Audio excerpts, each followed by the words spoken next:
Nii, mikrofon oli kinni. Tere kõigile. Laura, kas sa tahad ka midagi alustuseks öelda või kuidas sul on soov? Ei soovi. Kõik on hästi. Nii, aga ma näen, et meil on hetkel 2 huvilist, Ander ja Stella. Ja Kaja Orupõld on meil magistriõppekava juht. Nii, Stella ja Ander, kuidas me teeme nüüd? Ma päris loengu vormis ei tahaks slaididelt hakata teile ette vuristama, vaid räägiks nii nagu elu on. Olete kenasti kuuldel? Andke märku endast. Tervist, olen kuuldel, jah. Väga tore. Ja, olen. Väga hea. Nii, tegelikult ma tahaks hea meelega teiega vestelda sellel keskkonnakaitse teemal ja kuulda, mida teie gümnaasiumi lõpetajad üldse arvate sellest keskkonnakaitsest või kuidas see keskkonnakaitse teid kõnetab või kuidas teie asjast aru saate tänapäeval? Sest mina olen varasem põlvkond ja teiste arusaamadega võib-olla kui tänapäeva noored, et me ka enda tudengitega, meil on regulaarsed ümarlauad iga semester, me saame korra kokku ja lisaks on meil ka õppetooli sellised arenguseminarid jaanuarikuus, kus tulevad ka üliõpilaste esindajad, paar inimest ja siis me arutame kõik asjad läbi, et kuulda, mis on tudengite hinnangul hästi või mida saaks paremini teha ja me oleme püüdnud ka pidevalt selliseid arenguid tagada. Aga ma hea meelega kuulaks teilt nüüd paar sellist arvamust selle keskkonnakaitse teema kohta kui sellise. No mina võin öelda, et päris värske gümnaasiumi lõpetaja ma pole, aga keskkonnakaitsele, sellele erialale ma sattusin tegelikult suhteliselt juhuslikult. Ma olen ülikoolis olnud ja hetkel olen võtnud sellest nagu puhkuse. Aga jah, keskkonnakaitse peale ma sattusin suhteliselt nagu juhuslikult, aga see on ikkagi mulle hästi, ma pigem nagu arvan, et see on üsna nagu südamelähedane ala, vähemalt mulle ja loodus kui selline üldse. Ja kuidagi, ma ei teagi, selles mõttes, et ta tundub ikkagi olevat hästi lai ala ja meedias ja kus iganes selles mõttes on ta hästi nagu palju nagu kajastatud ja selles mõttes keskkond on ikkagi nagu ikkagi see hetk, kus me viibime praegu, aga see on ka tulevik, ja selle eest on vaja nagu hoolt kanda ja kuidagi see mind nagu kõnetab. Ja võt sellepärast ma olen ka siin täna. Väga tore. Stella, mida sina vastad meile? Olles nüüd siis lõpetades gümnaasiumit, siis ma isiklikult olen ka üles kasvanud looduses, nii et nagu kuidagi ta on kogu aeg mind ümbritsenud, ta on minu jaoks nagu kogu aeg minuga hästi tähtsal kohal. Gümnaasiumis ma ka käisin nüüd loodussuunas, kus siis nagu pöörati rohkem tähelepanu loodusele ja sealt ka ma nagu leidsin, et see on asi, mis mulle nagu veel rohkem hinge läheb kui nagu see, mis ma siiani olin arvanud. ma muidugi olen ka alati käinud loomaaias erinevates ringides, nüüd viimati siis Uudo Timmi juures, kes on ka ju tegeleb selle kõige keskkonnakaitsega, kes siis nagu andis mulle veel rohkem kuidagi selle suuna, et see on nii tähtis asi, millega tegeleda, sest et loodusest algab kogu see inimkond, et me ei saa ilma looduseta mitte kuidagi hakkama. Just. Väga hea. Jah, see keskkonnakaitse on selles mõttes hästi lai valdkond ja kui te vaatate ka meie õppekava, kui te olete jõudnud seda juba silmata, siis aineid on tõesti väga erinevatest valdkondadest ja noh, me püüame põhimõtteliselt kogu selle klassikalise keskkonnakaitse, mis puudutab nii jäätmemajandust, kõike seda, mis meid ümbritseb igapäevaselt ja ka seda praktilist looduskaitset ja kõiki neid rikutud looduse taastamise võtteid, kõiki neid puudutada selle 3 aasta jooksul. Samas esiotsa võib tunduda ka näiteks, et mingisugune seadusandlus ja siis on veel mingi andmete analüüs või statistika ja see kõik ehmatab võib-olla esimese hooga ära, et hästi palju selliseid mõisteid ja võib-olla harimuspäraseid termineid tuleb.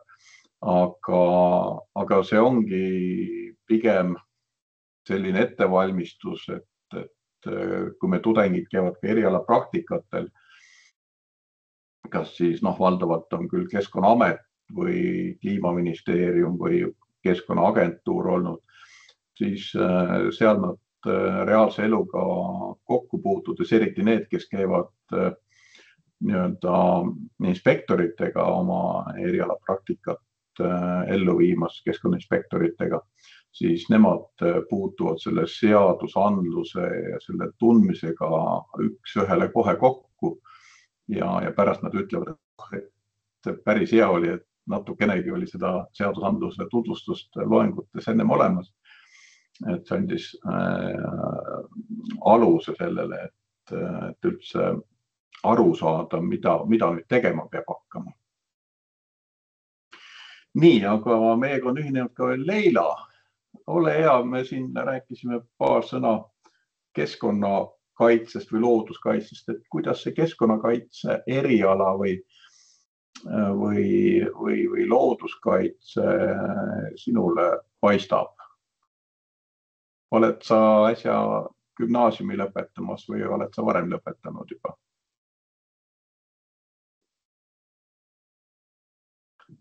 Tere, Ivar, ei, ma ei ole, minu lõpetamisest on väga palju möödas. Et ma ei ole tudengikandidaat, et ma tulin kuulama kolleegi. Väga hea. Ma juba lootsin, et on tudengikandidaat. Ja, ehk et jah, meil on see õppekava on üles ehitatud niimoodi, et meil on üldmoodul, on siis erialamoodul ja on ka siis veel kohustuslik valikaineid võtta teatud mahus. Ja ega osades ainetes on ka välipraktikad meil olemas ja on laboritööd, eriti mis puudutavad keskkonnakeemiat nii-öelda. Ja hästi palju on ka sellist maastikuökoloogia kokkupuudet.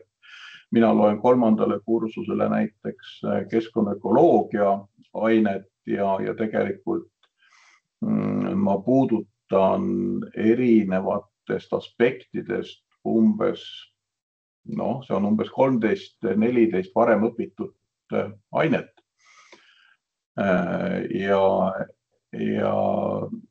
tihtipeale tudengid kipuvad siis ütlema, et me oleme seda kuulnud, sellest on meile juba räägitud, aga siis, kui ma hakkan pärima, et aga kuidas siis üks või teine asi tegelikult siis toimib, te olete seda õppinud, siis jääb tihtipeale see vastus väga tagasihoidlikuks. Ehk et ma tahan öelda seda, et see keskkonnakaitse eriala, ta on ääretult mitmekesine ja ma arvan, et ta avardab päris hästi kogu seda silmaringi, eriti veel, kui on ka endal huvi olemas. Ja mina olen oma erialalt ornitoloog ja loomaökoloogia on selline kõige hingelähedasem. Ja samas, kui vaadata neid meie lõputöid, siis need on praktiliselt kõikidest keskkonnakaitse valdkondadest, jäätmekäitlusest ka järgmisel nädalal kaitstakse üks lõputöö teemal kiirmoe mõjust ja nii edasi. Ja loomulikult loomaökoloogia ained, meil on ka tudengid, kui me räägime veel kõrvalepõikes erialapraktikast, siis mõned tudengid on jäänud ka Maaülikooli meiega õppetooli juurde oma erialapraktikat tegema, kellel on selline sügavam huvi, kas siis teadustöö vastu üldisemalt või siis just loomaökoloogia poole peal, sest mina olen praegusel aastaajal väga palju juba metsas ja ma püüan kõiki oma õppetöö poolt ja välitööd kõike samaaegselt planeerida.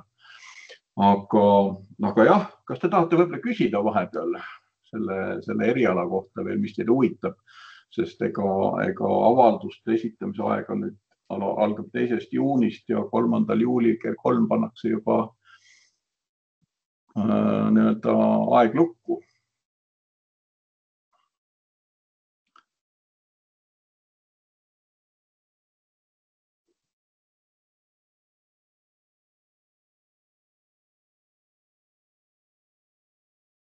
Mina hetkel küsida ei oska, aga ootan seda hetke, kui mõni küsimus tekib, et siis kindlasti küsin. Selge, jah. Sest kui me nüüd seda eriala võib-olla vaatame näiteks meie instituudi teiste õppekavadega, loodusturism või rakendusökoloogia, siis keskkonnakaitse eriala on võib-olla erinev just oma teemade sellise laia ulatuslikkuse poolest. Ehk et me käsitleme peaaegu kõikvõimalikke aspekte, mis keskkonnakaitses ette tulevad, alates siis taimestikust ja keskkonnakaitsest, seadusandlusest, maakatte analüüsidest.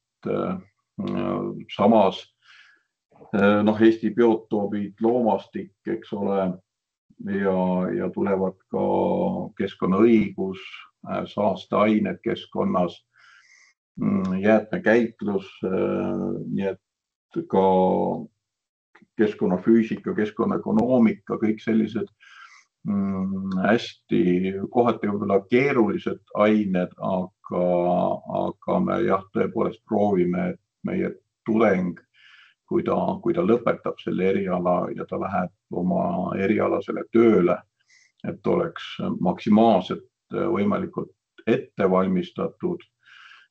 Ja peab ütlema, et mitmed meie bakalaureuse lõpetanud tudengid on ka magistriõppesse tagasi tulnud.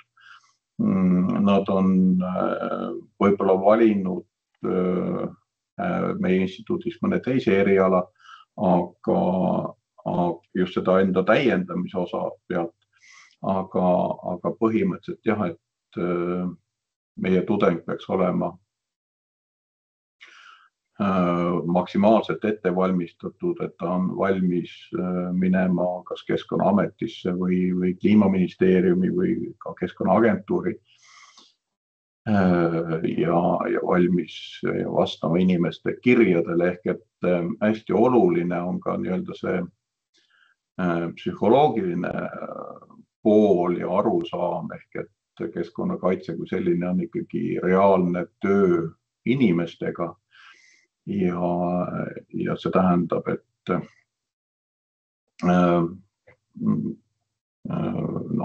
koolilõpetaja, kui ta läheb tööle, et on ametnik ja ta hakkab saama nii-öelda pahameele kirju, ehk et ta peab olema ka ette valmistatud selliseks suhtlemiseks sellises kriisiolukordades. Ehk et sest keskkonnakaitse või looduskaitse saab olla edukas ainult koostöös selle kohaliku elanikuga. Nii et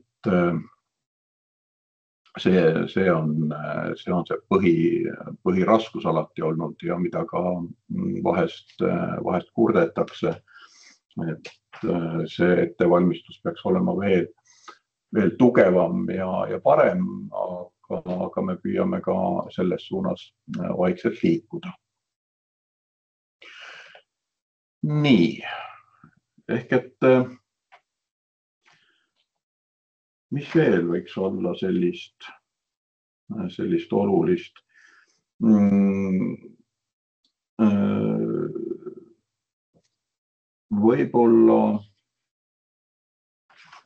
Võib-olla ma räägin ka enda ainest keskkonnaökoloogia, mida ma loen 3. kursusel, mida ma ka põgusalt puudutasin.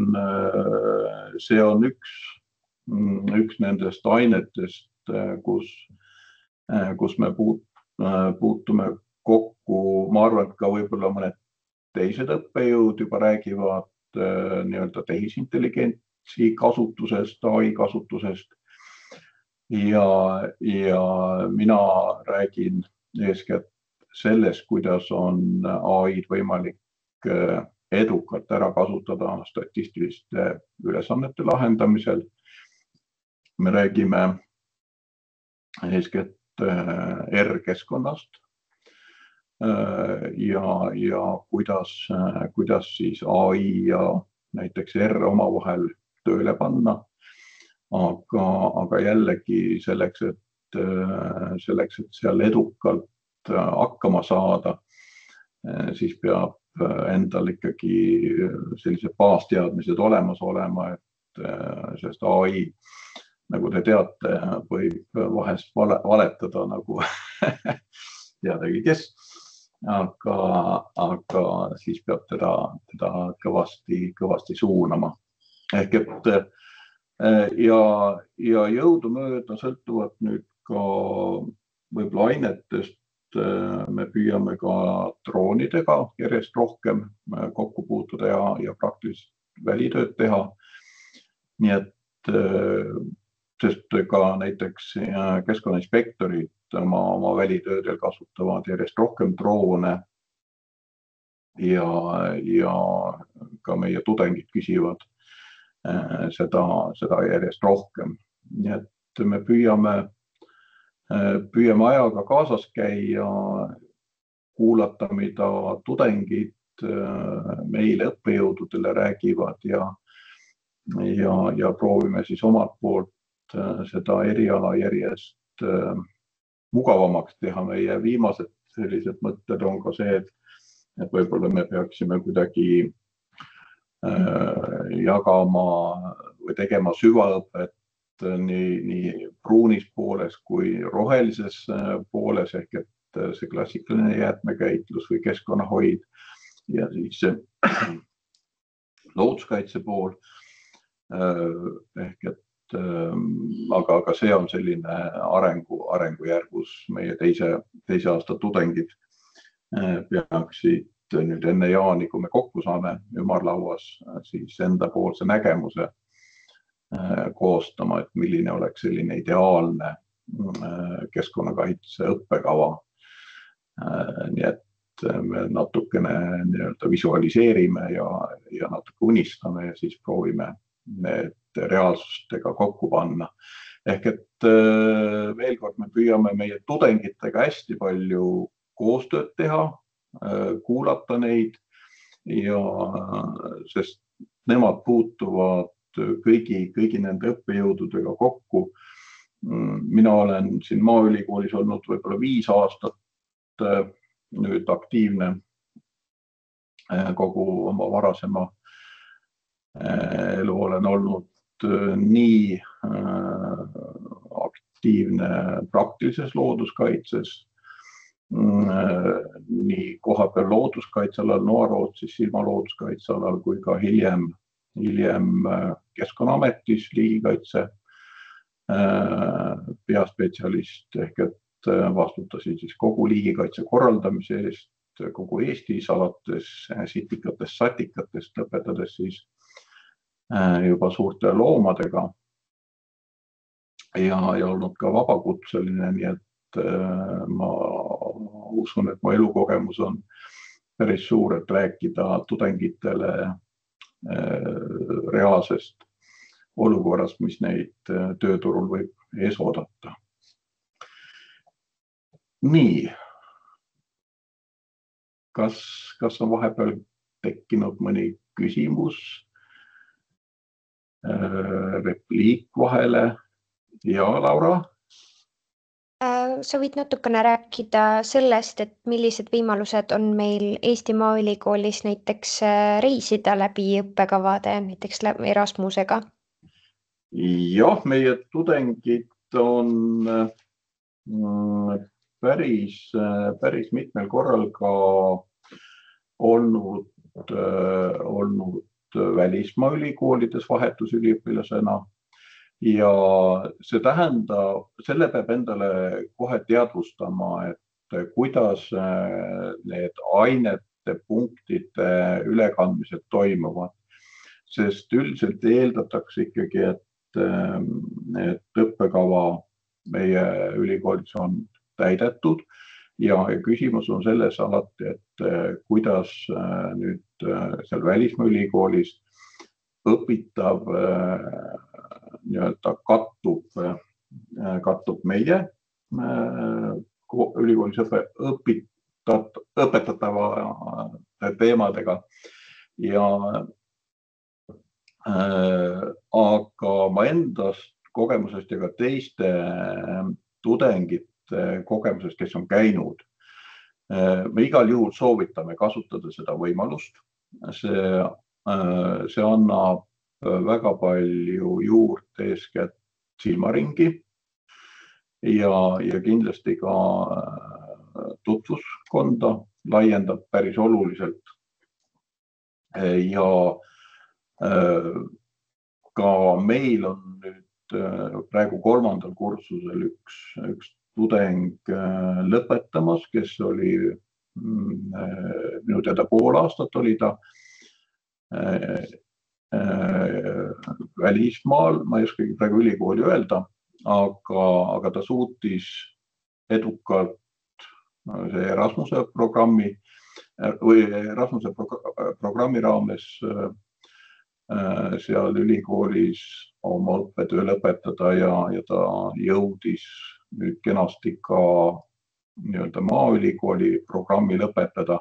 Ehk et tal tekkis seal mõnede ainetega küll olid teemad üleval, aga ehk et ta pidi need nii-öelda järgi tegema, aga ta täiesti kenasti sai hakkama selle õppekavaga. Ehk et selline vahetusüliõpilase võimalused Erasmuse kaudu tuleb kindlasti maksimaalselt enda võimaluste kohaselt ära kasutada. See on tõsiselt silmi avardav selline ettevõtmine ja ka võib-olla natuke enda proovile panek välismaal üksinda hakkama saada. Ja enne kui minna, tuleb ikkagi vaadata üle nii-öelda eesoleva semestri õppekava, õppejõududega läbi rääkida, et kõik asjad oleksid alguses selged, mida mida te lähete õppima, millised on need nii-öelda omandatavad teadmised ja kuidas need kattuvad ja kas need saab kõik üle kanda. Ehk et alati on parem, kui sellised asjad on eelnevalt selgeks tehtud ja läbi räägitud. Ja siis on ka hiljem märksa lihtsam nii õppejõududel, kellele tuleb siis aru anda põhimõtteliselt, et kuidas see välismaal õpitud kattub siis meie teadmist või meie poolt antavate teadmistega. Et igal juhul see on üks väärt ettevõtmine, tasub vaeva, tasub võib-olla ära ka need mõned unetud ööd, mis võivad tekkida, aga kogemus on väga hea sellest.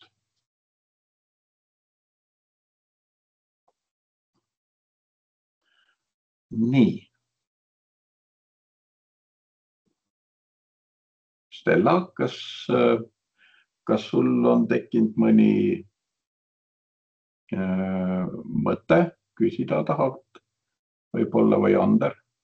Võib-olla siis, et kui palju nagu tuleb seda jagunemist, et kes läheb rohkem liigikaitse poole ja kes rohkem tegeleb siis prügi ja selliste asjadega?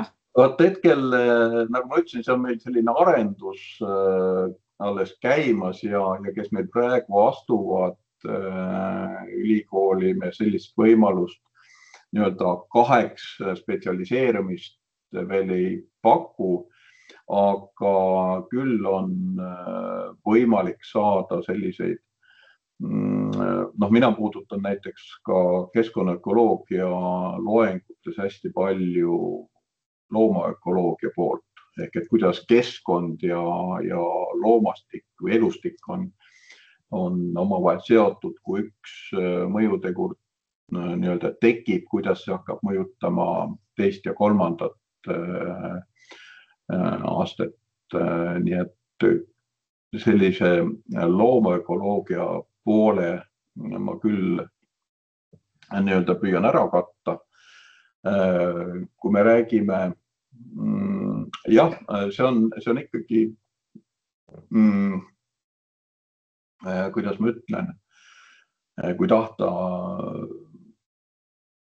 tahta liigikaitset rohkem, siis tuleb ise võib-olla natukene vaeva näha, kui kellelgi on sügavam huvi. Meil ei ole sellist eraldi ainet, küll näiteks see liigikaitse käib läbi ju keskkonnakaitse üldkursust, kus me räägime looduskaitseseadusest, kogu looduskaitsekorraldusest Eestis ja seal tuleb lihtsalt võib-olla ka enda jaoks ära siduda need momendid, et kuidas see seostub liigikaitsega konkreetselt. Nii et samas, kui on huvi teha mõnda loomaökoloogia nii-öelda, kuidas me räägime, lõputööd, siis mina olen alati olnud nõus aitama seda, sest hästi palju sõltub ka tudengi enda aktiivsusest, kui ikkagi tudeng tuleb minu juurde ja küsib, et ma tahan natukene saada nüüd täiendavat teadmist, siis ma alati püüan aidata ja leida mõned, eks ole, uuema teaduskirjanduse, mis aitab tudengil seda teemat enda jaoks paremini lahti mõtestada või siis jagan mõnda õpikut, kas enda riiulist või on ka PDF-versioone. Nii et alati tuleb enda soovidega tulla õppejõu juurde ja siis vähem või rohkem me püüame alati leida rahuldava lahenduse asjale.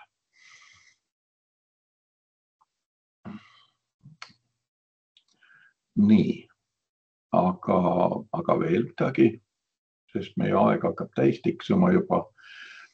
Nii et mida ma tahan öelda, et kui te oma paberit teete ja esitate ja üks paberitest on motivatsioonikiri, siis kindlasti kirjutage see päris ise.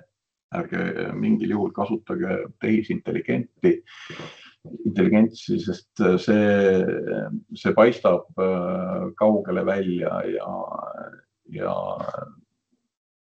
kui me loeme siin sadu motivatsioonikirju, siis enamasti need, kus hakkab läbi kumama tehisintelligendi selline sõnakasutus, siis tihtipeale me need paneme kohe ka kõrvale. Nii et kirjutage see motivatsioonikiri südamega, pange kirja kõik, mida te olete teinud, kuidas see seostub teie isiksusega ja sellist motivatsioonikirja on märksa parem lugeda ja ta jätab ka hindajale positiivse mulje. Ehk et kui me alustasime motivatsioonikirja küsimist nüüd 2 aastat tagasi ja see peegeldab väga hästi meie tudengite arvus 3.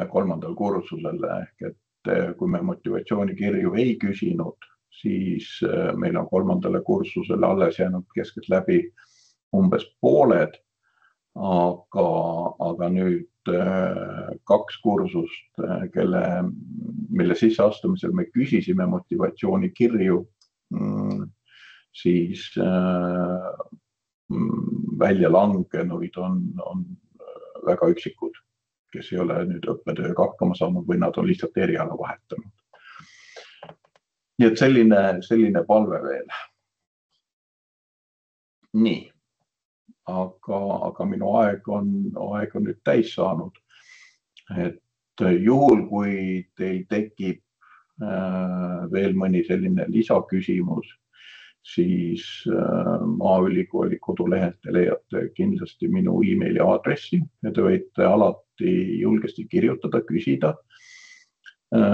Rumalaid küsimusi ei ole olemas, nii et olge ainult julged ja küsige. Nii, aga ma omalt poolt tänan teid selle aja eest, mille te siis pühendasite. Suur tänu teile ka. Ja, nägemist. Kena päeva.